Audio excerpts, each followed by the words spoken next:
Last 5 வருஷத்துல 25 மடங்குக்கு மேல share price increase இருக்கக்கூடிய சூப்பரான ஒரு கம்பெனியை பத்தி பார்க்க போறோம். ஒரு கம்பெனில முதலீடு பண்ணும்போது என்னென்ன ரேஷியோல நம்ம கண்டிப்பா செக் பண்ணணும் அப்படிங்கிறது பார்க்க போறோம். ஒவ்வொரு ரேஷியோவும் நல்ல தெளிவா பார்க்க போறோம்.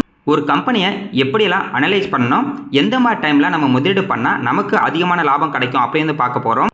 இந்த வீடியோ ஃபுல்லா பாருங்க. கண்டிப்பா உங்களுக்கு நிறைய நாலேஜ் கிடைக்கும். ஒரு கம்பெனியில் இன்வெஸ்ட்மெண்ட் பண்ணுறதுக்கு முன்னாடி ஃபஸ்ட்டு அந்த கம்பெனி என்ன செக்டாரில் இருக்காங்க, அந்த கம்பெனி என்ன பண்ணுறாங்க அப்படிங்கிறதெல்லாம் நம்ம பார்த்துடுவோம். அதுக்கு அடுத்தது ஒரு சில ரேஷியோ நம்ம கண்டிப்பாக செக் பண்ணணும். அதில் ஃபஸ்ட்டு ரேஷியோ பார்த்தீங்கன்னா ROE. எல்லாருமே என்ன பண்ணுவாங்கன்னா ஜஸ்ட்டு PE ரேஷியோ மட்டும் பார்த்துட்டு போயிடுவாங்க. ஆனால் PE ரேஷியோ மட்டும் வச்சுட்டு ஒரு கம்பெனி நம்ம முதலீடு பண்ணக்கூடாது. PE ரேஷியோ வச்சு எப்படி நம்ம ஒரு கம்பெனியில் முதலீடு பண்ணலாம் அப்படிங்கிறதையும் இந்த வீடியோவில் லாஸ்ட் சொல்லியிருக்கேன். அதுக்கு முன்னாடி ROE இந்த ரேஷியோ பற்றி நம்ம தெரிஞ்சுக்கலாம். ROE அப்படிங்கிறது ரிட்டர்ன் ஈக்விட்டி.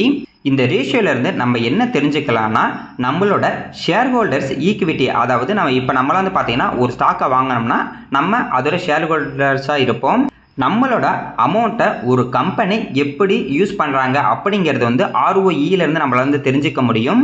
நம்ம அமௌண்ட்டை அவங்க இன்வெஸ்ட்மெண்ட் பண்ணி எந்த அளவுக்கு அவங்களுக்கு ப்ராஃபிட், அதாவது நெட் இன்கம் கிடைக்குது அப்படிங்கிறது நம்மளால தெரிஞ்சுக்க முடியும்.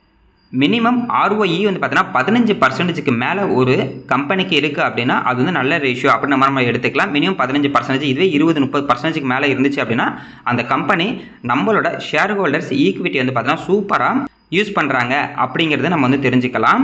அதனால நம்ம ஒரு கம்பெனியில் முதலீடு பண்ணும்போது ROE கிட்டத்தட்ட 15%க்கு மேலே இருக்கா அப்படின்னு தெரிஞ்சுக்கணும். அடுத்தது ROIC. ROIC அப்படின்னா ரிட்டர்ன் ஆன் இன்வெஸ்டட் கேபிட்டல். ROICயில் பார்த்தீங்கன்னா இவங்களுக்குள்ள கடன், அதுக்கப்புறம் ஈக்விட்டி எல்லாமே சேர்ந்து வரும். அங்கே ஷேர் ஹோல்டர்ஸ் அமௌண்ட் மட்டும் வந்துச்சு. இங்கே பார்த்தீங்கன்னா இவங்க கடன் வாங்கியிருக்க அமௌண்ட் எல்லாமே வரும். இந்த ரேஷியோ மினிமம் 15%க்கு மேலே இருக்கிற மாதிரி நம்ம பார்த்துக்கணும். அடுத்தது ROCE, return on capital employed. இதை வச்சு நம்ம என்ன தெரிஞ்சுக்கலாம் அப்படின்னா, அவங்கக்கிட்ட இருக்க டோட்டல் அசட்டு, அதாவது அவங்ககிட்ட இருக்க அமௌண்ட்டு, கடன் வாங்கின அமௌண்ட்டு, இன்னும் வேறெல்லாம் அவங்ககிட்ட ரிசர்வ்லாம் இருக்கும். அந்த அமௌண்ட்டு மைனஸு கரண்ட் லையபிலிட்டிஸ், அதாவது ஒரு வருஷத்துக்குள்ளே அவங்க திருப்பி கொடுக்க வேண்டிய கடன், இதெல்லாம் வச்சு இவங்க எவ்வளவு லாபம் எடுக்கிறாங்க அப்படிங்கிறது ROCலேருந்து தெரிஞ்சுக்க முடியும். இதுவும் மினிமம் 15%க்கு மேலே இருக்கிற மாதிரி பார்த்துக்கணும். அதாவது இதுக்கு முன்னாடி பார்த்தா ROEயாக இருக்கட்டும், ROIC, ROCE இது மூணும் 15%க்கு மேலே இருக்கிற மாதிரி ஒரு கம்பெனியில் நம்ம சூஸ் பண்ணணும். இந்த மூணுதுலேயே நம்ம என்ன தெரிஞ்சுக்கலாம்னா, ROE பொறுத்த வரைக்கும் ஷேர் ஹோல்டர்ஸ் ப்ராஃபிட்டபிலிட்டி எப்படி அந்த கம்பெனி எடுக்கிறாங்க அப்படின்னு தெரிஞ்சுக்க முடியும். ROIC பார்த்தீங்கன்னா இன்வெஸ்டட் கேபிட்டலை எந்த அளவுக்கு அவங்க கரெக்டாக யூஸ் பண்ணுறாங்க அப்படின்னு தெரிஞ்சுக்க முடியும். ROCE பார்த்தீங்கன்னா கேபிட்டல் எம்ப்ளாய்டுலேருந்து எந்த அளவுக்கு அவங்க ப்ராஃபிட் எடுக்கிறாங்க அப்படின்னு பார்த்தீங்கன்னா தெரிஞ்சுக்க முடியும். இது மூணுமே ரொம்ப ரொம்ப இம்பார்ட்டண்ட்டான ஒரு பர்சன்டேஜ் தான். கண்டிப்பாக ஒரு ஸ்டாக்கில் நம்ம முதலீடு பண்ணும்போது இந்த ரேஷியோவை நம்ம செக் பண்ணி பார்க்கணும். இதுவும் இல்லாமல் இன்னும் 4-5 ரேஷியோ இருக்குது. அது நம்ம கம்பெனி அனலைஸ் பண்ணும்போது ஒவ்வொன்றா பார்க்கலாம். நம்ம பார்க்க போகிற சூப்பரான ஒரு கம்பெனி பார்த்தீங்கன்னா மசகான் டச் ஷிப் பில்டர்ஸு. இந்த கம்பெனி டிஃபென்ஸ்லேயும் இருக்காங்க, கமர்ஷியலாகவும் இருக்காங்க. இந்த கம்பெனியோட மெயினான பிஸ்னஸ் என்ன அப்படின்னா ஷிப்யார்டு பிஸ்னஸ் தான். டிஃபென்ஸுக்கு தேவையான மிசைலு, போட்டு, பேட்ரோல் வெசல்ஸு, டெஸ்ட்ராயர்ஸு எல்லாம் மேனுஃபேக்சரிங் அண்ட் சேல்ஸ் பண்ணிகிட்டு இருக்காங்க. கமர்ஷியலாக பார்க்கும்போது டேங்கர்ஸு, பல்க் கெரியர்ஸ் மூவ் பண்ணுறதுக்கான ஷிப்பு, ஆஃப்ஷோர் பிளாட்ஃபார்ம்ஸு, பார்ஜஸ், அதுக்கப்புறம் ஃபிஷிங்க்கு தேவையான போட்ஸை இவங்க ரெடி பண்ணி கொடுத்துட்ருக்காங்க. இந்த கம்பெனி பார்த்தீங்கன்னா ஒரு கவர்மெண்ட் கம்பெனி தான். இந்த கம்பெனி இது வரைக்கும் கிட்டத்தட்ட 806 வெசல்ஸுக்கு மேலே பார்த்தீங்கன்னா மேனுஃபேக்சரிங் அண்ட் சேல்ஸ் பண்ணியிருக்காங்க. 31 வார்ஷிப்பும் 8 சப்மரீன்ஸும் பார்த்தீங்கன்னா மேனுஃபேக்சரிங் பண்ணி சேல் பண்ணியிருக்காங்க. இவங்களோட சர்வீஸ் அப்படின்னு எடுத்துக்கிட்டா ஷிப் டிசைன் பண்ணுறது, பில்டிங் பண்ணுறது அண்ட் ரிப்பேர் பண்ணுறது, இந்த சர்வீஸும் அவங்க பண்ணிட்டு இருக்காங்க. சப்மரீன், அதாவது நீர்மூழ்கி கப்பலை பொறுத்த வரைக்கும் இவங்க ரொம்ப ரொம்ப அட்வான்ஸ்டு சப்மரீன் தான் மேனுஃபேக்சர் பண்ணிட்டு இருக்காங்க. இந்த கம்பெனி ஒரு சூப்பரான ஒரு கம்பெனி. இந்த கம்பெனிக்கு பெரிய அட்வான்டேஜ் என்னன்னா, இவங்க டிஃபென்ஸுக்கும் இவங்களோட ப்ராடக்ட் சேல் பண்ணுறாங்க, கமர்ஷியலாகவும் சேல் பண்ணுறாங்க. இந்த 2 சைடுமே இவங்களுக்கு நல்ல ஒரு லாபம் கிடைச்சிக்கிட்டு இருக்கு. அதே மாதிரி இதுக்கு முன்னாடி பார்த்தீங்கன்னா லாஸ்ட்டு ஒரு 6 வருஷத்தில் 25 மடங்குக்கு மேலே இவங்களோட ஸ்டாக்கோட ப்ரைஸ் இன்க்ரீஸ் ஆயிருக்கு. அதே மாதிரி நல்ல ஒரு க்ரோத்தும் கொடுத்துருக்காங்க. இதுக்கு அடுத்த ஒரு 10 வருஷம் எப்படி இருக்கும் அப்படின்னு பார்த்தா ரொம்ப சூப்பராகவே இருக்குது. ஏன் அப்படின்னா நம்ம இந்தியா இன்னும் நல்ல ஒரு க்ரோத்தில் தான் இருக்காங்க. அதுவும் நம்ம இந்தியாவில் பார்த்தீங்கன்னா டிஃபென்ஸுக்கு அதிகமான பட்ஜெட் ஒதுக்கிட்டு தான் இருக்காங்க. வருஷம் பார்க்கும்போது டிஃபென்ஸ் பட்ஜெட் அப்படிங்கிறது அமௌண்ட் வைஸ் அதிகமாகிட்டே தான் இருக்குது. இவங்களுக்கும் நிறைய ஆர்டர் கிடைக்க நிறைய வாய்ப்பு இருக்குது. இந்த கம்பெனி நம்ம இந்தியாவில் மட்டும் கிடையாது, நம்ம இந்தியாவை தவிர ஃபாரின்லேயும் இவங்களோட பிஸ்னஸ் எக்ஸ்பேண்ட் பண்ண ஸ்டார்ட் பண்ணியிருக்காங்க. இப்போதைக்கு கொழும்பில் இருக்கக்கூடிய கொலம்போ டாக்யார்ட் அந்த கம்பெனி கூட வந்து பார்த்தீங்கன்னா பார்ட்னர்ஷிப் வந்து வச்சுருக்காங்க. அதுவும் இல்லாமல் இவங்களை பொறுத்த வரைக்கும் அதுவும் ஃபைனான்ஸ் வைஸ் பார்க்கும்போது இவங்க நல்ல சூப்பரான ஒரு குரோத்தில் வந்து இருக்காங்க. இவங்களுக்கு இருக்கக்கூடிய ஒரே ஒரு ரிஸ்க் என்ன அப்படின்னா, இப்போ கவர்மெண்ட்டை கான்ட்ராக்ட் இவங்களுக்கு கொடுக்காம இருந்தாங்க அப்படின்னா இவங்களுக்கு கொஞ்சம் வந்து நெகட்டிவாக இருக்கும். இருந்தாலும் இவங்க வந்து கவர்மெண்ட் கம்பெனி தான், அதனால் கவர்மெண்ட் ஆர்டர் மேக்ஸிமம் இந்த கம்பெனிக்கு வரதுக்கு நிறைய வாய்ப்பு இருக்குது. இவங்க நல்ல ஒரு குரோத்தில் இருக்காங்க. என்னதான் இவங்க ஒரு கவர்மெண்ட் கம்பெனியாக இருந்தாலுமே இவங்களோட growth அப்படிங்கிறது ப்ரைவேட் செக்டருக்கு ஈக்குவலாக இவங்களோட growth வந்து இருக்குது. அதாவது இவங்களோட ப்ராஃபிட் growth அப்படிங்கிறது ரொம்ப நல்லாவே சூப்பராக இருக்குது. ப்ளஸ் இவங்க பர்ஃபார்மன்ஸும் ரொம்ப நல்லாவே இருக்குது. கரண்ட் பிரைஸ் 2255 ரூபாய்க்கு வந்து ட்ரேட் ஆகிட்டு இருக்கு. மார்க்கெட் கேப்பு 90,998 கோடிக்கு மேலே வந்து இருக்கு. 52 வீக் ஹை வந்து பார்த்தீங்கன்னா 3778, 52 வீக் லோ 2126. ஸ்டாக்கோட பி ரேஷியோ 37 இருக்கு. இன்ட்ரெஸ்ட் பி ரேஷியோ 37 இருக்கு. Book value 221. Dividend yield 0.77%. இந்த கம்பெனியோட ROCE வந்து பார்த்தீங்கன்னா 43% மேலே இருக்குது. ROE 34% மேலே இருக்குது. ROIC 35% மேலே இருக்குது. OPM 16% மேலே இருக்குது. இந்த ரேஷியோ எல்லாமே வந்து பாருங்கள் மினிமம் 15% இருந்தாவே அந்த கம்பெனி சூப்பராக பர்ஃபார்மன்ஸ் பண்ணும் அப்படின்ற மாதிரி நம்ம எடுத்துக்கலாம். ஆனால் இது வந்து பார்த்தீங்கன்னா கிட்டத்தட்ட 30க்கு மேலே எல்லாமே இருக்குது. அதனால் இந்த கம்பெனி சூப்பராக பர்ஃபார்மன்ஸ் வந்து பண்ணிட்டு இருக்காங்க. இன்டென்சிக் வேல்யூ 1303 வந்து இருக்குது. PEG ரேஷியோ வந்து பார்த்தீங்கன்னா 0.66 இருக்குது. இந்த PEG ரேஷியோ வந்து பார்த்தீங்கன்னா நம்ம கண்டிப்பாக வந்து செக் பண்ணி பார்க்கணும். மினிமம் PEG ரேஷியோ 2க்கு கீழே இருந்துச்சுன்னா நமக்கு நல்ல ஒரு வாய்ப்பு அப்படின்ற மாதிரி எடுத்துக்கலாம். மற்றபடி இந்த PE ரேஷியோவில் வந்து பார்த்தீங்கன்னா இப்போ இந்த கம்பெனி என்ன பண்ணிக்கிட்டு இருக்கு அப்படின்ற மாதிரி நம்ம வந்து தெரிஞ்சுக்க முடியும். ஆனால் PEG ரேஷியோ வச்சு நம்ம பார்த்தீங்கன்னா ஃபியூச்சரில் இந்த கம்பெனி எப்படி பர்ஃபார்மன்ஸ் பண்ணும் அப்படின்னு தெரிஞ்சுக்க முடியும். மினிமம் PEG ரேஷியோ 0.50க்கு அதிகமாகவும் 2க்கு கீழே இருந்துச்சு அப்படின்னா அது நல்ல ஒரு ரேஷியோவாக இருக்கும். மேபி PEG ரேஷியோ 0.50க்கு கீழே இல்லைனா நெகட்டிவில் இருக்குது அப்படின்னா அந்த கம்பெனி அதை பிரச்சனை இருக்கா அப்படின்ற மாதிரி நம்ம வந்து செக் பண்ணி பார்க்கணும். இப்போதைக்கு PEG ரேஷியோ 0.66 தான் வந்து இருக்குது. அடுத்து நம்ம டெப்ட் ஈக்விட்டி வந்து பார்க்கலாம். டெப்ட் ஈக்விட்டி 0 இவங்களுக்கு கடனே கிடையாது. ப்ரைஸ் டு புக் வேல்யூ பார்க்கும்போது 10ல் வந்து இருக்குது. ஓவராலாக இந்த ரேஷியோ சூப்பரான ஒரு ரேஷியோ. ஒரு ஸ்டாக்கில் நம்ம முதலீடு பண்ணும்போது கண்டிப்பாக அந்த company sales growth profit growth வந்து கண்டிப்பாக நம்ம செக் பண்ணணும். மற்ற ரேஷியோ மாதிரியே sales growth and profit growth minimum 15%க்கு மேலே இருக்கிற மாதிரி வந்து பார்க்கணும். அது நம்ம அடுத்தடுத்த ஸ்லைடில் வந்து பார்க்கலாம்.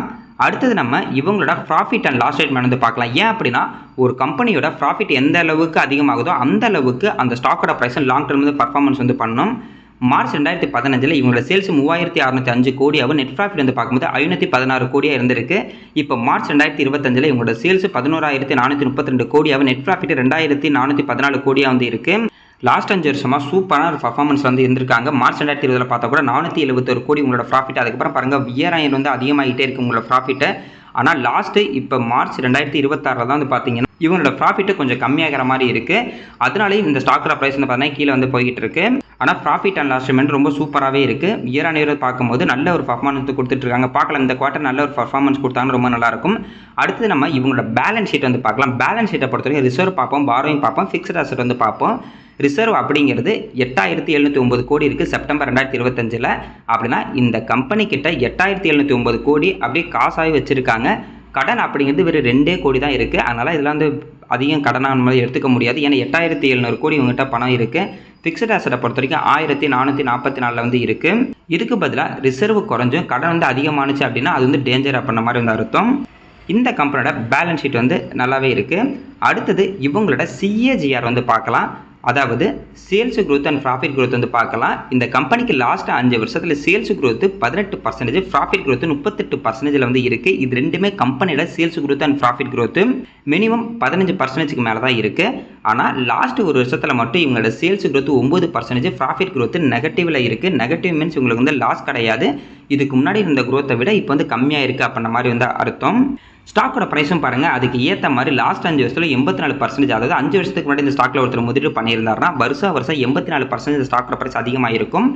இதுவே போன வருஷம் நம்ம வந்து முதலீடு பண்ணோம்னா 15% நெகட்டிவில் இருந்திருப்போம். கரெக்டாக பாருங்கள் இந்த company sales growth profit growth last ஒரு வருஷத்தில் கம்மியாக இருக்குது. ஸ்டாக்கோட ப்ரைஸ் வந்து பார்த்தீங்கன்னா அதுக்கு ஈக்குவலாக வந்து கம்மியாக இருக்குது. இதுதான் வந்து ஒரு ஸ்டாக்கில் நம்ம முதலீடு பண்ணும்போது ஒரு கம்பெனியோட இயர்னிங்ஸ் எந்த அளவுக்கு அதிகமாகுதோ அந்த அளவுக்கு ஸ்டாக்கோட ப்ரைஸ் வந்து பார்த்தீங்கன்னா கண்டிப்பாக வந்து அதிகமாகும். ஷார்ட் டர்மில் எப்படி மேலே ஒரு ஸ்டாக் வந்து ரியாக்ட் ஆகும். ஆனால் லாங் டர்ம் பார்க்கும்போது கம்பெனியோட ப்ராஃபிட் ஈக்குவல் டு ஸ்டாக்கோட ரிட்டர்ன் அப்படின்ற மாதிரி தான் வந்து இருக்கும்.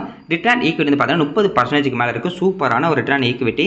அடுத்தது இவங்களோட ஷேர் ஹோல்டிங் பேட்டர்ன் வந்து பார்க்கலாம். ப்ரொமோட்டர்கிட்ட 81.22% ஷேர் ஹோல்டிங் இருக்குது. எஃப்ஐடி வந்து பார்த்தீங்கன்னா 1.801, டிஐட்ட 5.37% இருக்குது. அதுலேயும் LIC தான் இப்போ வந்து பார்த்தீங்கன்னா வாங்கியிருக்காங்க 3.30. ரீட்டைல் பீப்பிள்கிட்ட 11.61% ஷேர் ஹோல்டிங் பேட்டர்ன் இருக்குது. இதில் வந்து பார்த்தீங்கன்னா கவர்மெண்ட் கிட்ட 84.83% இதுக்கு முன்னாடி இருந்திருக்கு. ஜூன் குவார்ட்டரில் 81.22% வந்து கம்மி பண்ணியிருக்காங்க. நம்ம இந்தியன் கவர்மெண்ட் ரூல்ஸ் படி மினிமம் ப்ரொமோட்டர்கிட்ட வந்து பார்த்தீங்கன்னா 75%க்கு கீழே தான் ஷேர் ஹோல்டிங் வந்து இருக்கணும். இன்னும் கொஞ்ச நாள் கழிச்சு வந்து பார்த்தீங்கன்னா இன்னமும் இந்த ஷேர் ஹோல்டிங் பேட்டர்ன் வந்து குறைப்பாங்க. பார்க்கலாம். அந்த இது இன்னமும் டிஐஎஃப்ஐ வந்து அதிகமாக வாங்கினாங்கன்னா ரொம்ப நல்லாயிருக்கும். அப்படி குறைக்கும் போது ஆஃபர் ஃபார் சேல் இந்த மாதிரிலாம் செல் பண்ணாங்க அப்படின்னா மறுபடியும் ஸ்டாக்கோட ப்ரைஸ் அந்த டைம்லேருந்து கீழே போகும். மறுபடியும் இவங்க க்ரோத் நல்லா இருந்துச்சு அப்படின்னா, அதாவது இதுக்கு முன்னாடி இந்த மாதிரி க்ரோத் இருந்துச்சு அப்படின்னா இன்னும் வந்து இன்க்ரீஸ் வந்து ஆகிட்டே இருப்பாங்க. இப்போதைக்கு 2255 ரூபாய் ட்ரேட் ஆகிட்டு இருக்கு. முன்ன சொன்னால் 2020 இப்போ வரைக்கும் பார்த்தீங்கன்னா 25,583%, அதாவது 25 மடங்கு வந்து இன்க்ரீஸ் ஆகிருக்கு.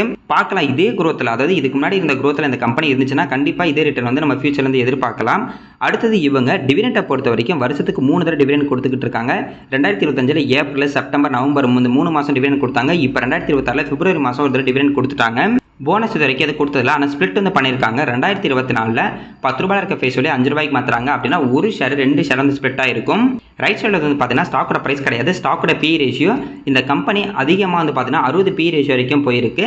கீழே வந்து பார்த்தீங்கன்னா கிட்டத்தட்ட ஒரு ஆவரேஜ் அப்படிங்கிறது 30 பக்கத்தில் இருக்குது. இப்போதைக்கு இந்த ஸ்டாக்கோட பி ரேஷியோ 40 பக்கத்தில் இருக்குது. ஆனால் 2022 ரொம்ப கம்மியான பி ரேஷியோவில் தான் இருந்திருக்கு. அதுக்கப்புறம் வந்து பார்த்தீங்கன்னா இந்த கம்பெனியோட க்ரோத் அதிகமாகறனால இந்த கம்பெனியோட பி ரேஷியோ கொஞ்சமாக அதிகமாகிட்டு இருக்காங்க. இப்போதைக்கு 60ல் இருந்து 40 பக்கத்தில் தான் இருக்குது. மேபி இதே பி ரேஷியோ 30 அப்படிங்கிறது ஆவரேஜாக இருந்துச்சுன்னா அந்த 30க்கு கீழே போனுச்சுன்னா நமக்கு நல்ல ஒரு வாய்ப்பாக இருக்கும்.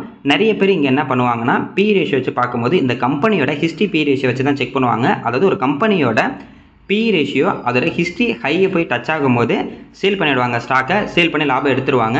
அதே மாதிரி அதே கம்பெனியோட பிஇ ரேஷியோ ரொம்ப ஆவரேஜ் பி ரேஷியோக்கு கீழே, அதாவது எக்ஸாம்பிளுக்கு இப்போ இதோட ஆவரேஜ் பி ரேஷியோ 30 இருக்குது. அப்போ இந்த கம்பெனியோட பி ரேஷியோ எப்போலாம் 25-30 பக்கத்தில் போகுதோ அப்போ எல்லோரும் வந்து முதலீடு பண்ணுவாங்க. மறுபடியும் இன்க்ரீஸ் ஆகும்போது சேல் பண்ணிடுவாங்க. இந்த மாதிரி வந்து பார்த்தீங்கன்னா பி ரேஷியோ வச்சு நிறைய பேர் முதலீடு வந்து பண்ணிட்டு இருக்காங்க.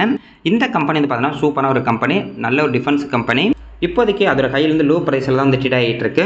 இது நமக்கு நல்ல ஒரு வாய்ப்பாக இருக்கும். மறுபடியும் இவங்க எப்போ நல்ல ஒரு க்ரோத்தில் இருக்காங்களோ அப்போ மறுபடியும் இந்த ஸ்டாக்கோட ப்ரைஸ் இன்க்ரீஸ் ஆகிறது ஒரு வாய்ப்பு இருக்கும். இப்போதைக்கு மார்க்கெட் அப்படிங்கிறது ரொம்ப கீழே போயிட்டு தான் இருக்குது. ஒரு கம்பெனி நம்ம இன்வெஸ்ட்மெண்ட் பண்ணும்போது இந்த ரேஷியோலாம் கண்டிப்பாக வந்து செக் பண்ணி பார்க்கணும். இந்த வீடியோ ஒரு நாலேஜ் ஷேரிங் மட்டும்தான். இதில் நான் வந்து பார்த்தீங்கன்னா பை ஆர் செல் கால் வந்து கொடுக்கவே இல்லை. என்னோட நாலேஜ் மட்டும் தான் ஷேர் பண்ணியிருக்கேன். அதே மாதிரி நீங்களும் ஒரு ஸ்டாக்கில் போய் முதலீடு பண்ணும்போது உங்களோட ஓன் டிசிஷன் எடுங்க. ஓன் அனலைஸ் கண்டிப்பாக நீங்கள் வந்து பண்ணிட்டு தான் நீங்கள் வந்து முதலீடு வந்து பண்ணணும்.